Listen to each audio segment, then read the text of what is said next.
Class before starting this video मैं चाहती हूँ कि अगर आपका कोई भी पिछला डाउट है तो आप उसको क्लियर कर लो, ओके, बिकॉज चैप्टर कंक्लूजन की तरफ जा रहा है and I don't want any doubts forming permanent doubts, okay. जो डाउट्स हैं उनको क्लियर कर लिया जाए। Now we had done the limits of civil disobedience. उसमें हमने देखा कि दलित्स का limit participation civil disobedient movement में लिमिटेड क्यों था। We have seen this. Now we have done Muslim League का पार्टिसिपेशन या इंडियन मुस्लिम्स का पार्टिसिपेशन क्यों लिमिटेड था in the civil disobedience movement, and if you have any doubt relating to it you can ask. Now we will start with the sense of collective belonging. Now in this picture you can see Bal Gangadhar Tilak, and he is surrounded in this frame, you can see, with sacred places of different institutions or communities like a temple, church, a masjid. So ये क्या सिम्बॉलिजाइज कर रहा है, इसमें क्या symbolism हम लोग को मिल रहा है, that a sense of collective belonging, that everyone belongs to one nation, every community belongs to one nation, that is India. चाहे वो किसी धर्म के हो, वो एक ही जगह वो इंडियंस ही कहलाएंगे, okay. Now nationalism spreads when people begin to believe that they are all part of the same nation, when they discover some unity that binds them together. अब नेशनलिज्म स्प्रेड कब होता है? नेशनलिज्म तब spread होता है जब लोगों को ये विश्वास हो जाए कि वो एक सेम नेशन को बिलोंग करते हैं, और वही सेम नेशन एक यूनिटी है जो लोग अपने अंदर बना के रख सकते हैं। बिकॉज चाहे वो किसी भी रिलीजन के हो, चाहे वो किसी भी कास्ट के हो, they belong to one nation. But how did the nation become a reality in the minds of the people? अब नेशन एक reality, that the sense of nationalism एक रियलिटी कैसे बना उस टाइम पे लोगों के लिए? And how did people belonging to different communities, regions or language groups develop a sense of collective belonging? और जो लोग different communities या regions या language बोलते थे, उन्होंने एक कैसे collective belonging का sense develop करा कि वो एक सब साथ में belong करते हैं, ये feeling उन्होंने कैसे develop करी? Now we will go through these answers. This sense of collective belonging came partly through the experience of united struggles. अब ये जो फीलिंग है कलेक्टिव बिलोंगिंग की, कलेक्टिव बिलोंगिंग जहाँ सब एक साथ बिलोंग करते हैं, वो सबके बीच में कैसे आई? वो ऐसे आई थी दैट जो स्ट्रगल्स वो लड़ रहे हैं, दे आर यूनाइटेड स्ट्रगल्स। वो जो एक्सपीरियंस कर रहे हैं वो स्ट्रगल्स वो यूनाइटेड हैं। But there were also a variety of cultural processes through which nationalism captured people's imagination. अब जो sense of collective belonging है वो partly मतलब not fully but थोड़ी सी आई थी जब जो लोग हैं वो जब struggle करते थे, that was a united struggle, क्योंकि ब्रिटिशर्स के खिलाफ every community at a time ने revolt करा था, मतलब resist करा था। तो एक पॉइंट पर उनका स्ट्रगल का experience that was United, that was mutual. और जो एक और रीज़न था वो था कि बहुत सारे कल्चरल प्रोसेसेस थे जिससे नेशनलिज्म को और बढ़ाया जा सके लोगों के मन के अंदर, in people's imagination. History and fiction and folklore and songs, popular prints and symbols all played a part in the making of nationalism. History and fiction, history that is true जो past में हो चुकी है, okay, and fiction is something that isn't real, जो सही नहीं होता है। like we have a lot of movies जो fiction genre की होती हैं, okay, so fiction is what जो रियल नहीं होता है पर आप अपने मन से करते हो. Like I have given the example of films, books. So ये काफ़ी फिक्शन फिल्म्स होती हैं and books. Folklore and songs. Folklore is basically जो ट्रेडिशनली आगे बढ़ता जा रहा है. Like it's not in a written form but traditionally वो जनरेशन्स एक दूसरे को पास करती रहती हैं. Like there are many stories जो बहुत पुराने इससे से चली जा रही हैं. जैसे when we meet our grandparents तो वो लोग जब स्टोरीज़ बताते हैं that is something related to tradition, तो उससे क्या होता है, उससे दैट इज़ सम स्टोरीज़ जिनका रिटन फॉर्म नहीं होता है तो वो पास हो रही जनरेशन टू जनरेशन, तो that is folklore. Okay. And songs, बहुत सारे सॉन्ग्स नेशनलिज्म पे based. Popular prints and symbols. अब कोई पॉपुलर प्रिंट्स और symbols all played a part in making of nationalism. ये सारे पार्ट्स, ये सारी चीज़ों ने पार्ट लिया था नेशनलिज्म की फीलिंग को बिल्ड करने के लिए. The identity of the nation, as you know, is most often symbolized in a figure or image. अब हमने चैप्टर 1 में क्या पढ़ा था? We studied about Germania and other countries के deities also. So उसमें उन्होंने नेशनलिज्म को बिल्ड करने के लिए उसको रियल फॉर्म दे दिया था. Okay. So same happened with same idea was adopted by our nationalists also. उन लोग ने भी यही करा. उन लोग ने भी as we know that we treat our nation as a mother. okay. so उस टाइम पे उन लोग ने भी एक ऐसा ही फिगर अपनाया that was termed as Bharat माता. okay. So this helps create an image with which people can identify the nation. अब ये चीज़ एक इमेज क्रिएट करने में आसानी होती है और जिससे लोग रिलेट कर पाते हैं, उसको आइडेंटिफाई कर पाते हैं नेशन के वजह से. नेशन के सिम्बोलाइज कर सकते हैं नेशन के लिए.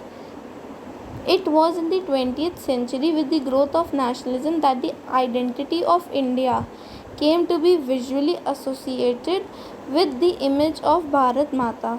So ये 20th century में हुआ था जब नेशनलिज्म बढ़ रहा था और जो इंडिया की आइडेंटिटी है उसको विजुअली एसोसिएट करा जा रहा था with the image of Bharat माता.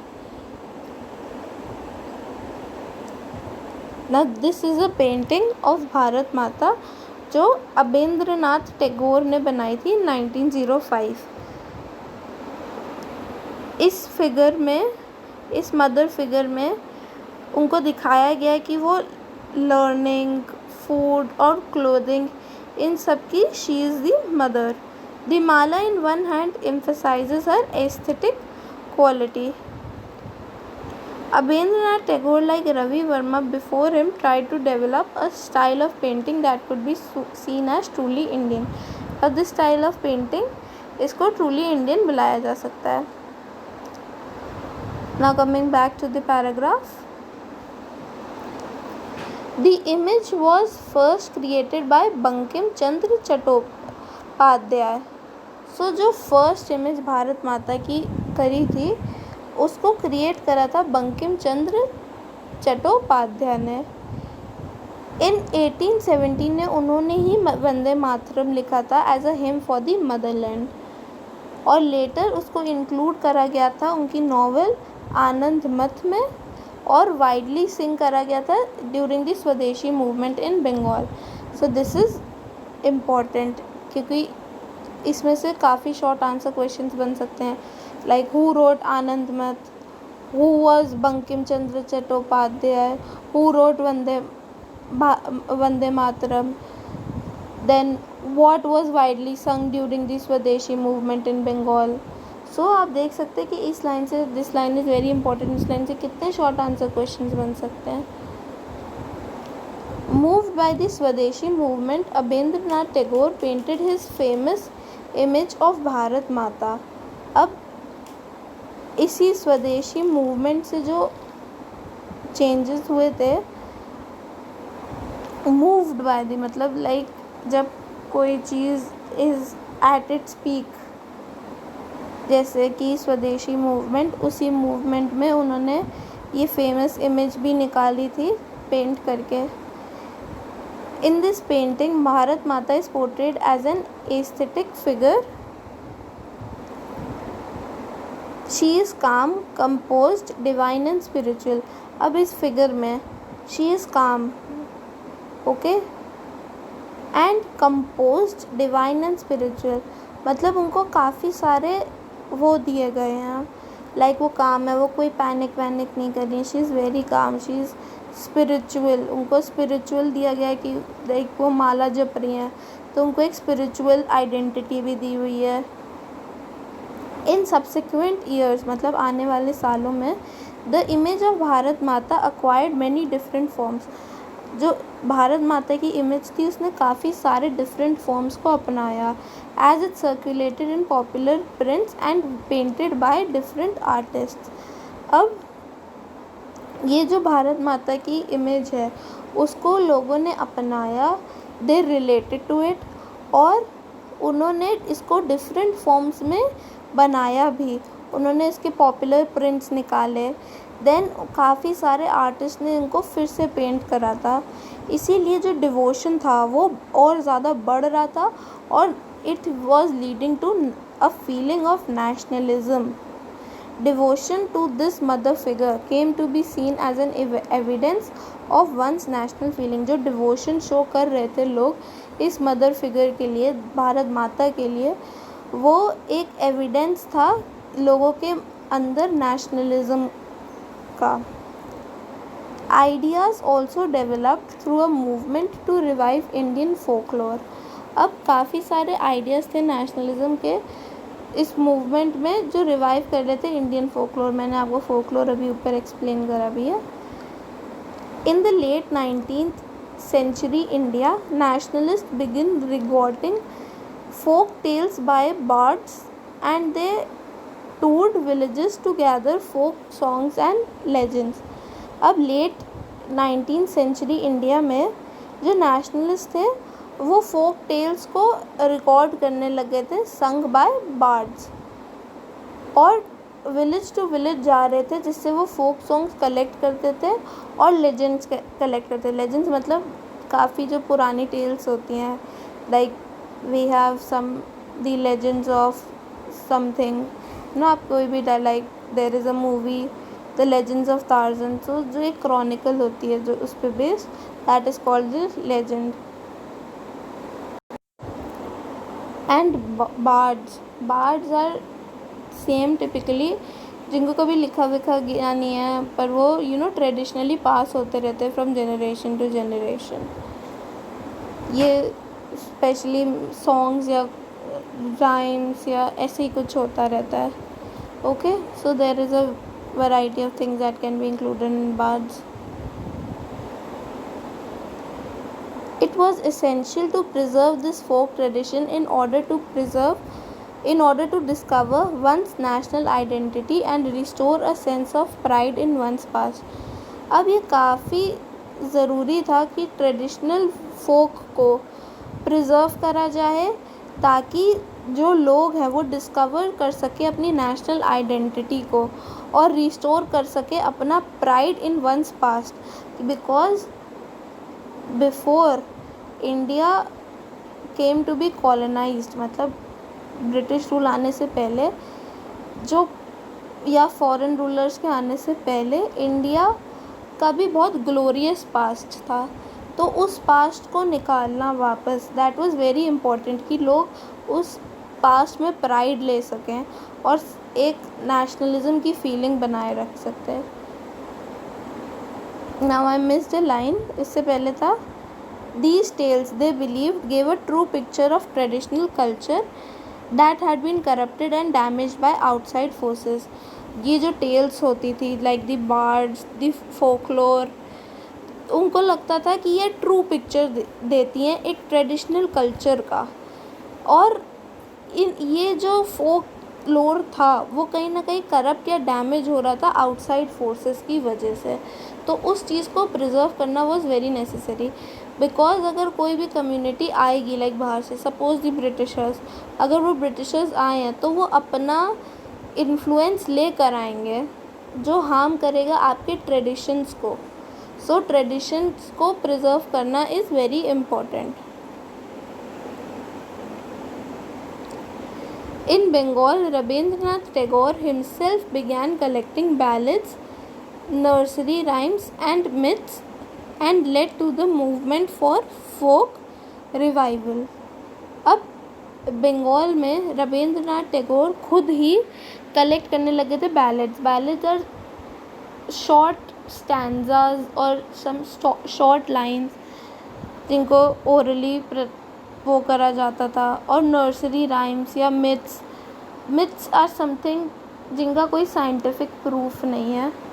ओके, तो दैट आर कॉल्ड, उनको मिथ्स बोला जाता है। And led to the movement for folk revival, और वो फोक को रिवाइव करने के लिए, फिर से ज़िंदा करने के लिए वो निश्चित हो गए थे। Now in this figure 13 Jawaharlal Nehru, एक popular print of, again you can see, इसमें जो बुक में है उसमें भारत माता भी बनी हुई है, तो he is again promoting nationalism. Nehru is here shown holding the image of Bharat Mata and the map of India close to his heart. In a lot of popular prints, nationalist leaders are shown offering their heads to Bharat माता। अब कई सारे popular prints हैं उसमें जो nationalist leaders हैं उनको ऐसा भी दिखाया कि क्या है कि वो अपने जो हेड्स हैं वो ऑफ़र कर रहे हैं भारत माता को। Okay, the idea of sacrifice for the mother was powerful with in popular imagination. अब सैक्रिफाइस करने का आइडिया भारत माता के लिए वो बहुत पॉपुलर माना जाता था और इसकी इमेजिनेशन भी बहुत पॉपुलर थी। Now Natisa Sastry published a massive 4-volume collection of Tamil folk tales, The Folklore of Southern India. He believed that folklore was national literature. It was the most trustworthy manifestation of people's real thoughts and characteristics.